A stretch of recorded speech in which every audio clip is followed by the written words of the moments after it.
Oh God! Oh God! Here we go. The famous Madcap Moss paralysis scare. I am so number one. Drew McIntyre, Madcap Moss, false count anywhere. The match itself was actually not bad. The one thing is that spot where McIntyre was hitting the. Everyone knows about the spot. Yes. He was, in case you're an idiot and you don't know. If you live under a fucking rock. So it was Drew McIntyre hitting his front-facing Alabama Slam, a move that he's done a million times, and McIntyre, one of the safest workers in the industry, right? Madcap Moss, I'm surprised he can walk. Yeah, so am I. He tucked his chin in, so all that momentum pushed him forward, and he landed, I am not kidding you, on the crown of his skull. Oh, yeah, he did. And I'm like, he has to be paralyzed. The referee, he checked him. McIntyre made sure he was okay, and Happy Corbin made sure he was okay. They were like, oh, that's really bad. But Madcap Moss went through, and he actually did stuff that really impressed me. I'm telling you. Hey, mistakes happen. You know what? I'm going to say this, and I'm going to put my foot down on this. Madcap Moss is something special. I think he has the talent. He has the body. He just needs the gimmick change, and he'll be good. So look, he made me laugh because of Scott Freeze. Oh yeah, no, I'll say one thing. There is some humor with him. And I think he needs to do it more. I hate Madcap Moss's joke, but the comparison between them and oh my God, the Scott Freeze. It was what does the main event of WrestleMania have and a convicted felon have in common with the convicted felon getting off? They got off scot-free, and Peanut Gallery, I don't know what happened, but he like died with it. It was so terrible, but I loved it. I just think it's the delivery. I mean, people are like, oh, Madcap Moss sucks. I don't think so. There's something with the guy, and also he has this integrity. He went backstage and apologized to McIntyre, Corbin, and McMahon for no reason. And agents. Well, he did it because obviously that was a scary spot, but he did apologize. So I don't think it was necessary, but also it was. It shows his integrity. It shows good character. Yes. And I think that's why he's going to be around for a while, and I think that's why there's something with this guy. That means that he's not going to be future endeavored. No, God, no. Until the next not. time that they do roster cuts. Yeah, but overall, honestly, I even said that the match was okay. It was not a bad match. It wasn't all one-sided. It made sense for the rivalry within. Oh, speaking of people who were future endeavored, Mustafa Ali got released today. Oh, thank God. Yeah. Thank God. Yeah, I think they let him go from his contract earlier today. Oh, thank God. Oh, my God. Thank you. Anyway, that's all well and good. Oh, it was the first non-Mansoor pay-per-view as well. Yeah, Mansoor wasn't a part of the show, which was really weird. Mm-hmm. All right, so let's make this shit majestic again. We're starting with a match that was on the pre-show, but we didn't watch the pre-show, so we're not going to cover it. So the only thing that's going to save this is Logan Paul, which is what's going to happen at WrestleMania. Yeah, Logan Paul is going to be teaming up with The Miz to face the Mysterios. I wouldn't hate that. It's Logan Paul, though. I know.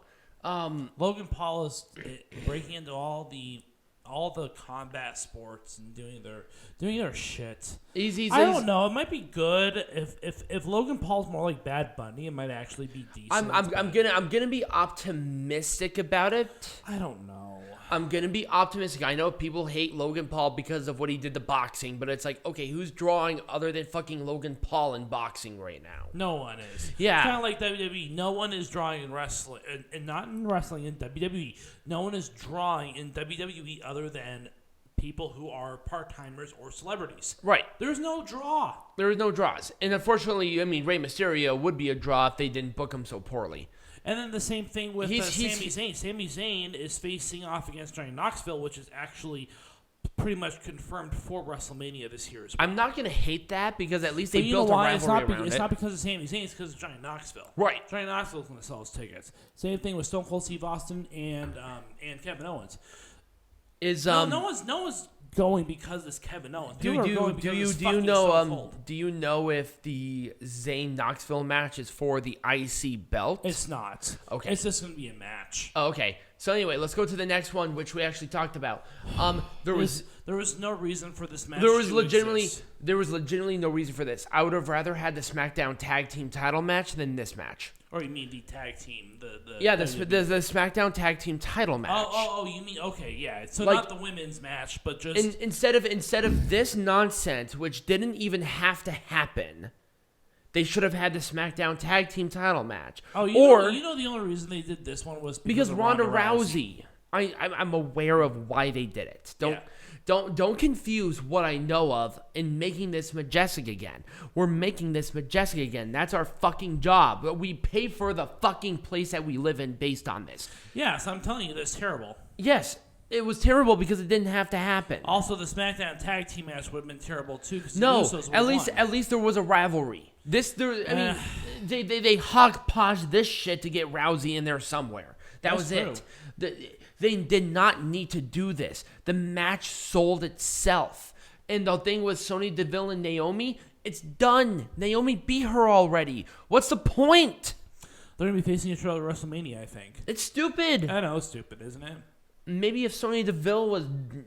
You know what? Maybe the stalker had the right idea. Anyway, so... I do not condone that, by the way. That is literally just satire. So, it was great to see Alexa Bliss, my bae, in there. She did very good, too. Mm-hmm. Unfortunately, she still has a stupid little on-the-swings weird gimmick.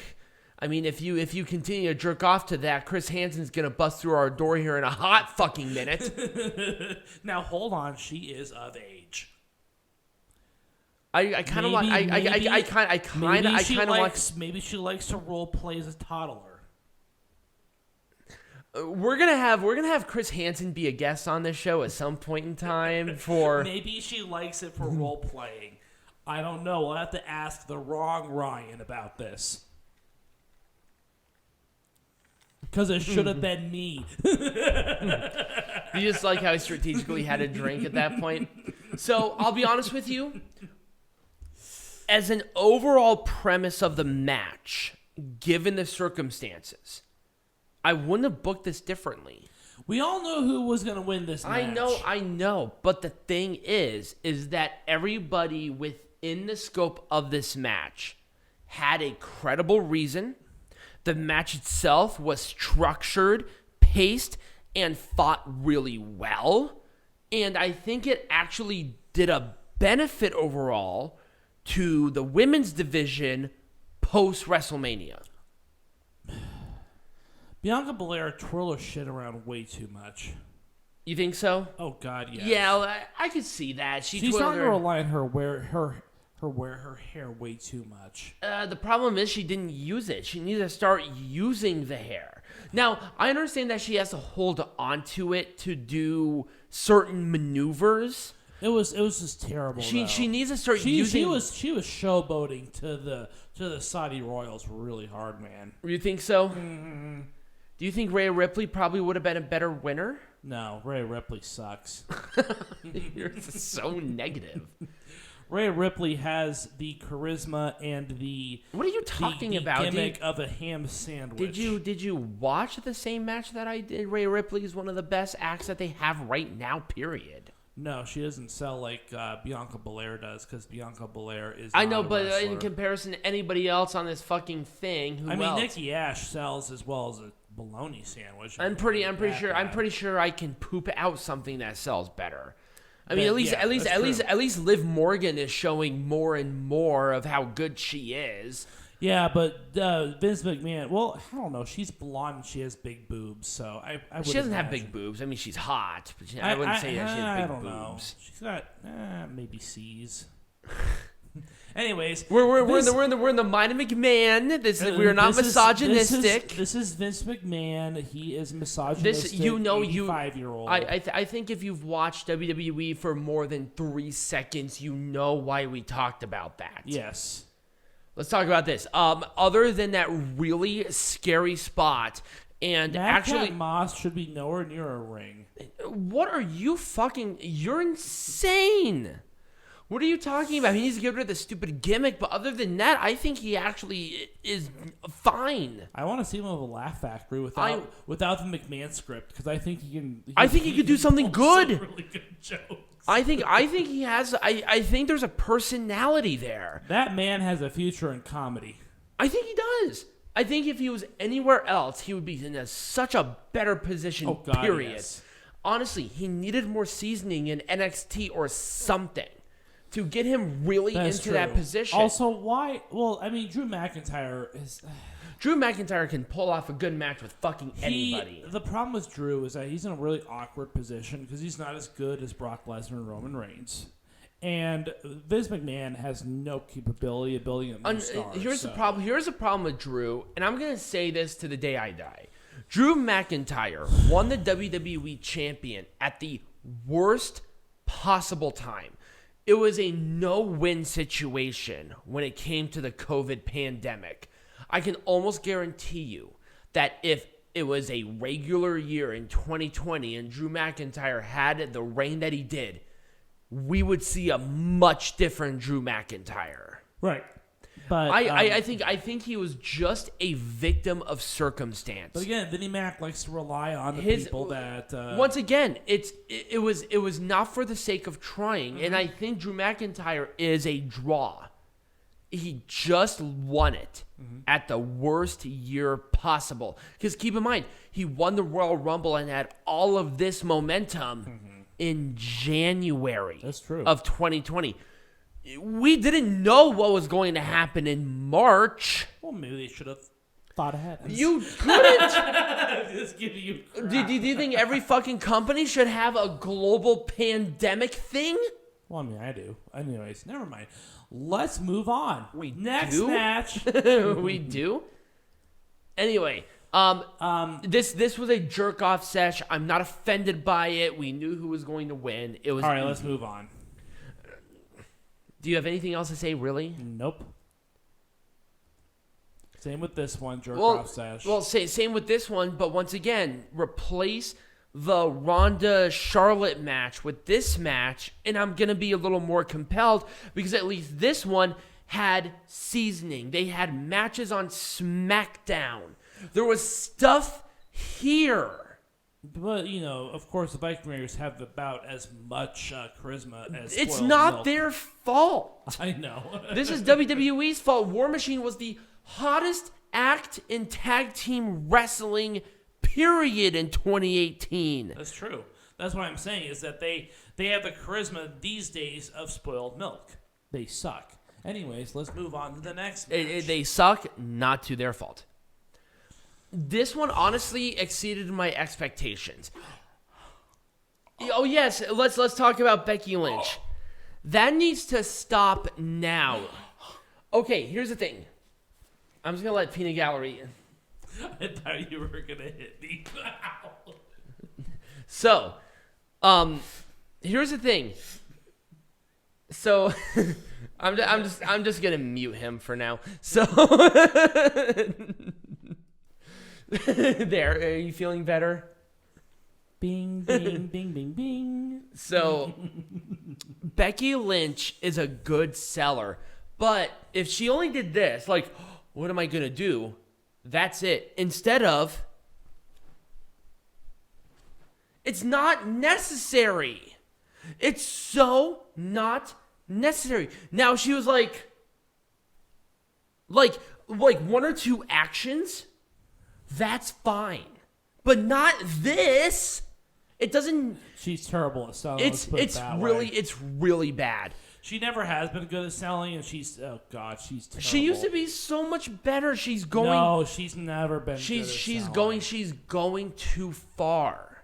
She's overcompensating. Well, yeah, because apparently she cannot wrestle. I mean, come on, something's wrong. She can't sell very well. I wonder if she's doing this on purpose because she just doesn't care. Maybe because she's almost immune. Maybe WWE should release her. Yeah, let's send a message. Do better. Yeah. Anyway, well, you know what? They're not going to. You know why? Because she sells them merchandise. She does. She's a draw. That's the thing. Becky Lynch, even now, She's a draw. Right. She just wasn't a draw to Saudi Arabia, so they had to bring Lita out of the grave. Right. Now, okay, to Lita's credit, she did okay. Yeah, she did. Now, if Lita had... Now, I even told this to Peanut Gallery. All she needed was, like, 1 or 2 matches, like, right before the show, and we would have been talking about a much different match. Mm-hmm. Because as the match went on... She was getting better and better and better. But she just needed an extra little, like, warm-up match. Even just like a 5-minute, easily digestible match. Like a tag match even, where she got involved. She just needed to break off some of that ring rust before this match. We would have been talking about a much different match. Anyways, move on to the next match. But that's really all it needed to happen. Yep. Chamber. I wouldn't have done anything differently, to be honest with you. No. With Lashley and the shoulder injury, I think that was the safest way to do it, where they kept him strong. Of course, Brock Lesnar had to win. I mean, if you chose anyone but Brock Lesnar to win, then why did you even attempt? Now, if WWE wanted to be something crazy... They should have had Riddle win. That would have been awesome, actually. Riddle versus Randy Orton for the WWE Championship. That would have been the talk of the wrestling world. It would have been, but they're not going to because WWE wants to play safe. They don't want to take that risk. They don't and want it's like, to. why not? And you know what would have happened? It would have been Randy Orton, Riddle at WrestleMania. That's what people want to see. Oh, I know, and that's what WWE was planning. Have the Roman Reigns Brock Lesnar match for the Universal Champion. Like one night, Riddle, Randy Orton the other night, and then have the title unification the second night. Right, or whatever. But, again, WWE wanted... That would have been my option if, in an ideal world, I would have had a surprise Riddle WWE Championship. Yep. Even if they wanted to put it on AJ, fine, cool. Well, AJ doesn't have a credible rival in front of him. That's true. And at least with Seth Rollins, they could do a churn with Kevin Owens and have Seth Rollins, Kevin Owens for the title of WrestleMania. They're not going to do that, though. I know. I think Riddle would have been the surprise. I think Riddle would have been a surprise. Oh, because, God, yes. Because Riddle obviously has the talent. He has the charisma. Mm-hmm. No matter what you say about him in his previous personal circumstances, he's still popular with people. Right. Anyways, that's all I have. Majestic. And yeah, that was it for Elimination Chamber. So, when we come back, we're talking to Peanut Gallery. And Peanut Gallery, speaking of Chamber, what are we talking about? Well, we're going to talk about the system of class in Saudi Arabia and the crowds therein. Yes.